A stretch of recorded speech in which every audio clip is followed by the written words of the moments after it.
અને સૌપ્રથમ વાત કરીએ એક મહત્વના સમાચારની તો અમદાવાદના રામોલમાં ગેરકાયદે ચાલતી ફટાકડા ફેક્ટરીમાં બ્લાસ્ટથી 9 લોકો જીવતા ભૂંજાઈ ગયા અને એએમસીનો ફાયર વિભાગ કહે છે કે કોર્પોરેશનના કાર્યક્ષેત્રમાં આ નથી આવતું। જરા વિચારો, એક બાજુ 9 લોકોના પરિવારજનો દુઃખના આંસુ રોઈ રહ્યા છે અને ખુદ સત્તાધીશોએ સ્વીકાર્યું છે કે ફટાકડાની ફેક્ટરી ગેરકાયદેસર રીતે જ ચાલતી હતી અને કોઈ પણ મંજૂરી વગર ચાલતી હતી। તો પછી ફટાકડાની ફેક્ટરીના એકમને ફાયર સેફટી સર્ટિફિકેટ એપ્રુવલની કાર્યવાહી અમદાવાદ મ્યુનિસિપલ કોર્પોરેશનના ફાયર વિભાગના કાર્યક્ષેત્રમાં આવતી નથી।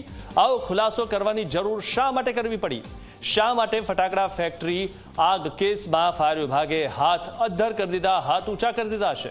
જે પરિવારોએ પોતાના 9 સ્વજનો ગુમાવ્યા છે તેઓ પણ આ ખુલાસાથી ચોંકી ઉઠ્યા છે અને ન્યાય કોની પાસે માંગવો તે મોટો સવાલ બની ગયો છે। 9 લોકોના મોતને તંત્રએ કઈ રીતે મજાક બનાવી દીધું છે તે જુઓ। અમદાવાદ મહાનગરપાલિકાનો ફાયર વિભાગ એવું કહે છે કે ફટાકડાની ફેક્ટરીના એકમને ફાયર સેફટી સર્ટિફિકેટ એપ્રુવલની કાર્યવાહી અમદાવાદ મ્યુનિસિપલ કોર્પોરેશનના ફાયર વિભાગના કાર્યક્ષેત્રમાં આવતી નથી। તો કોના કાર્યક્ષેત્રમાં આવે છે?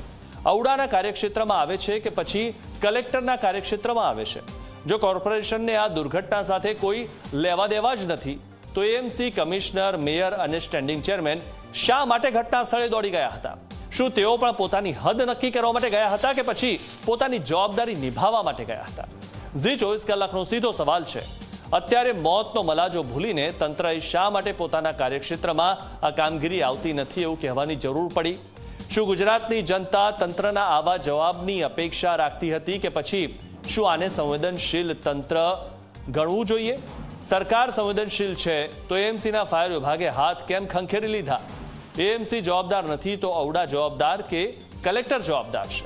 9 લોકો જીવતા આગમાં હોમાઈ ગયા અને જવાબદારી કોની છે એ નક્કી નથી તો પછી ભોગ બનનાર મૃતકોના પરિવારજનો ન્યાય માંગવા કોની પાસે જશે?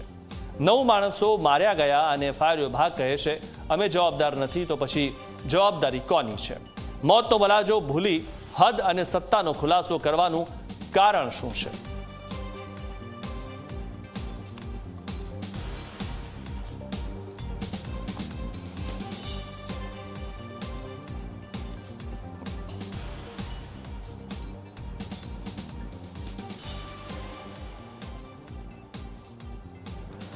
તો મહત્વની વાત એ છે કે 9 લોકો જીવતા ભૂંજાઈ ગયા છે અને હવે અહીંયા હદનો પ્રશ્ન આવી જાય છે। જે રીતે ઘણી બધી વખત આપણને થતું હોય કે કોઈ જગ્યાએ કોઈ ઘટના બની હોય અને પોલીસ કહેતી હોય કે આ અમારા હદમાં નથી આવતું, એ જ પ્રકારની આ ઘટના બની છે। ઘટના અમદાવાદમાં જ બની છે છતાં પણ અમદાવાદ ફાયર વિભાગ કહે છે કે આ અમારા હદમાં આવતું નથી। ત્યારે આ કોઈ એવો વિસ્તાર છે કે જે અમદાવાદમાં છે પરંતુ કોઈની હદમાં નથી? મહત્વની વાત એ છે કે હવે જવાબદારીથી હાથ ખંખેરાઈ રહ્યા છે, કારણ કે અહીંયા 2014માં પણ આ જ પ્રકારની ઘટના બની હતી। શું એ વખતે પણ સત્તાધીશોએ હાથ ખંખેરી લીધા હતા?